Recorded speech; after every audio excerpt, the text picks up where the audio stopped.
Hello friends, welcome back to the YouTube channel dictation club.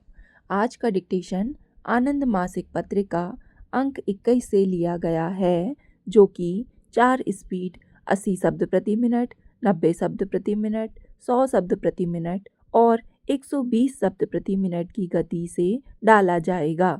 इसको आप अपनी speed के अनुसार चयन करके लिख सकते हैं। इसकी पीडीएफ आपको अलग से चाहिए तो नीचे डिस्क्रिप्शन बॉक्स से आप टेलीग्राम चैनल ज्वाइन कर लीजिए। वहाँ आपको इसकी लिंक पिंड मिल जाएगी। और आपको अगर डिक्टेशन पसंद आता है तो वीडियो को लाइक कर दीजिए और चैनल को सब्सक्राइब कर लीजिए। तो ज़्यादा समय ना लेते हुए डिक्टेशन स्टार्ट करते हैं 5 सेकंड के बाद।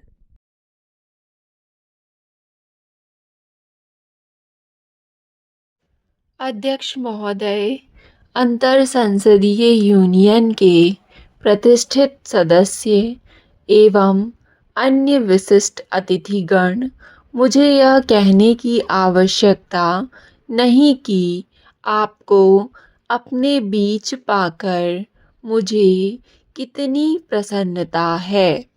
मुझे पूर्ण आशा है कि आपके लिए यहाँ का विचार विमर्श उपयोगी रहेगा और भारत में आपका प्रवास भी रुचिकर तथा सुखद रहेगा।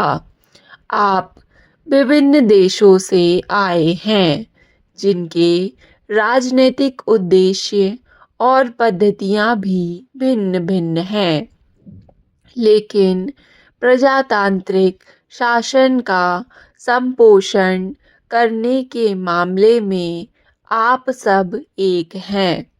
आपको यह एहसास तो है ही कि आप जो भी कानून बनाते हैं, उनका परिपालन जनता द्वारा उसी सीमा तक हो सकता है जिस सीमा तक उनमें उच्च सिद्धांतों का समावेश हो और उनमें जनता की भलाई निहित हो।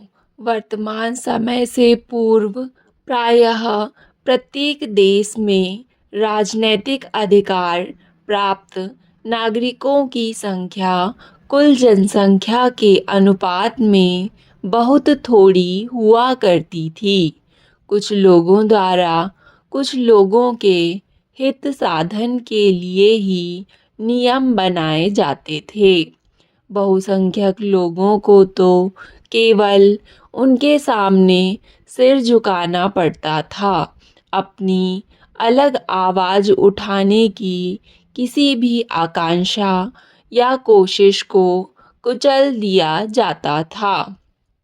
लेकिन आज संसदें बहुसंख्यक जनता का प्रतिनिधित्व करती हैं और उनके द्वारा चुनी जाती हैं। अब जिस जनता से संविधानों को सैद्धांतिक दृष्टि से अधिकारों की उपलब्धि होती है, उसका महज आदर्शवादी अस्तित्व नहीं रह गया है। अब तो वे ही शक्ति के स्रोत हैं। भारत विश्व का सबसे बड़ा लोकतंत्र है। आप जानते हैं कि हमारे यहाँ सभी वयस्कों को मताधिकार प्राप्त है।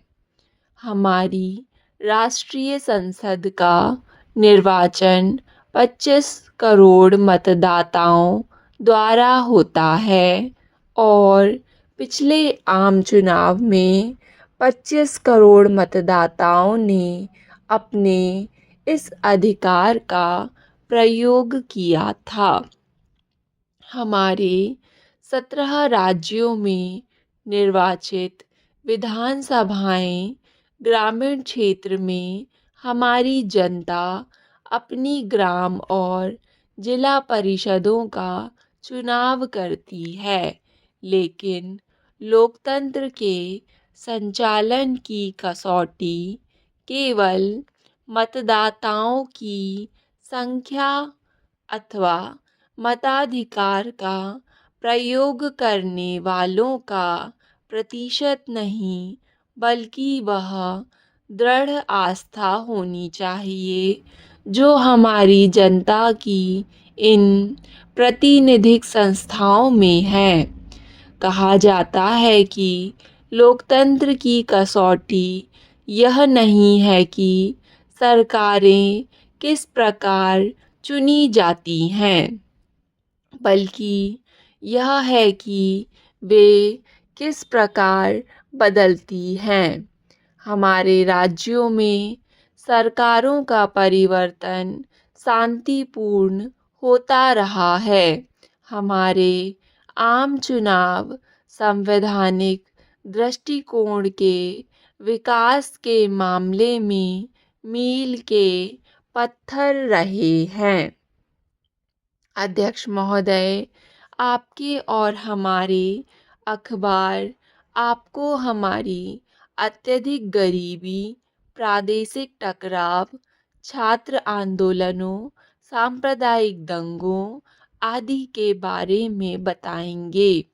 ये सभी संघर्ष पाए जाते हैं और सच तो यह है कि वे किसी न किसी रूप में अधिकांश देशों में भी पाए जाते हैं।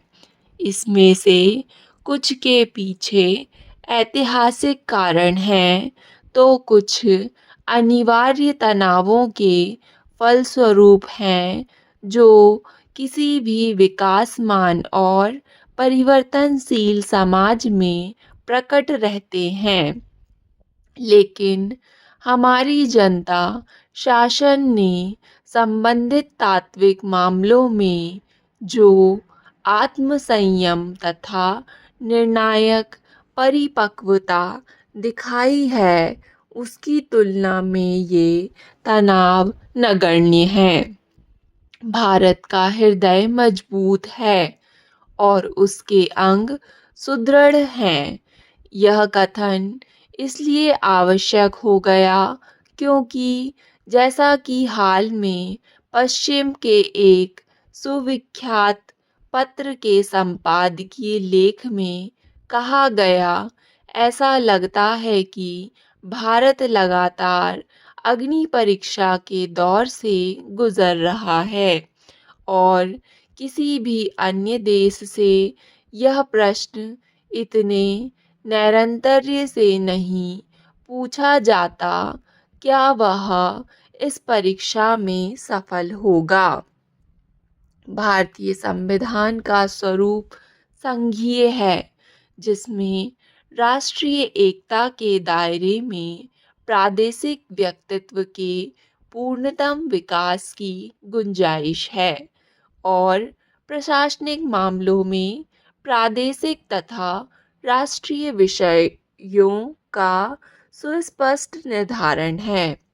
इनका तात्पर्य यह नहीं है कि राज्यों के बीच या केंद्र के बीच मतभेद नहीं होते, लेकिन ऐसे मतभेदों को दूर करने के लिए हमने उपाय निश्चित किए हैं। 2 वर्ष पूर्व आम चुनाव के बाद कुछ राज्यों में ऐसे दलों की सरकारें बनी जो भारतीय राष्ट्रीय कांग्रेस के, जो केंद्र में सत्ता थी, विरोधी थे। हमने जनता के इस निर्णय को शिरोधार्य किया और इस स्थिति का अपने देश के राजनीतिक विकास के एक नए चरण के रूप में स्वागत किया।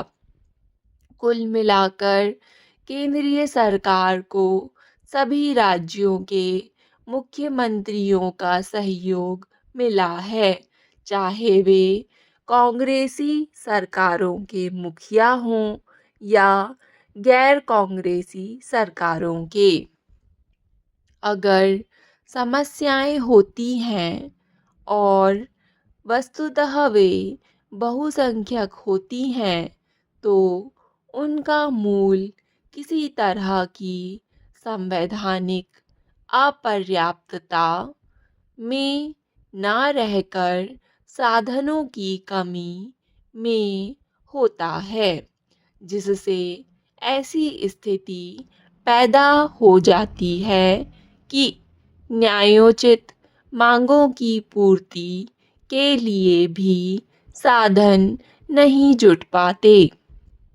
अतीत में हुए सांस्कृतिक और भाषाई दमन तथा आर्थिक असमानताओं के कारण प्रादेशिक स्वाभिमान की ऐसी भावना पैदा हो जाती है प्रायः कि वे अपने प्रदेश को राष्ट्र के ऊपर माने।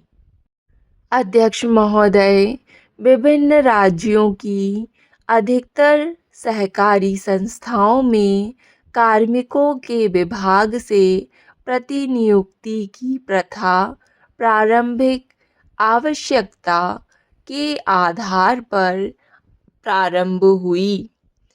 इसमें यह बात अंतर्निहित थी कि कुछ समय पश्चात इन सहकारी संस्थाओं के स्वयं के कार्मिक वहाँ के कार्यों को संभाल लेंगे और विभाग से प्रतिनियुक्ति पर आए कार्मिक अपने विभाग को वापस लौट जाएंगे।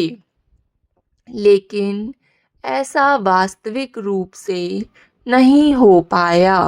सहकारी संस्थाओं के विकास के साथ साथ यह प्रथा और सुदृढ़ होती गई और इससे संस्था के स्वयं के कार्मिक संस्था के कार्यों की जवाबदारी नहीं ले पाए। प्रतिनियुक्ति पर विभाग से आए कार्मिकों का स्थानांतरण भी एक प्रकार की सहकारी संस्था से दूसरे प्रकार की सहकारी संस्था में बहुधा होने लगा, जैसे सहकारी बैंक से विपणन संस्था में या विपणन संस्था से दुग्ध संस्था में। इसके फलस्वरूप वास्तविक स्थिति यह बनी कि किसी संस्था ने प्रगति नहीं की। ये स्थानांतरण निचले व मध्यम स्तर के कार्मिकों के ही नहीं हैं, अपितु संस्था के मुख्य कार्यकारी के भी हैं। वस्तु स्थिति तो यह है कि मुख्य कार्यकारी के स्थानांतरण अधिक हुए हैं। स्टॉप। डिक्टेशन पसंद आए तो वीडियो को लाइक तथा चैनल को सब्सक्राइब ज़रूर करें। धन्यवाद।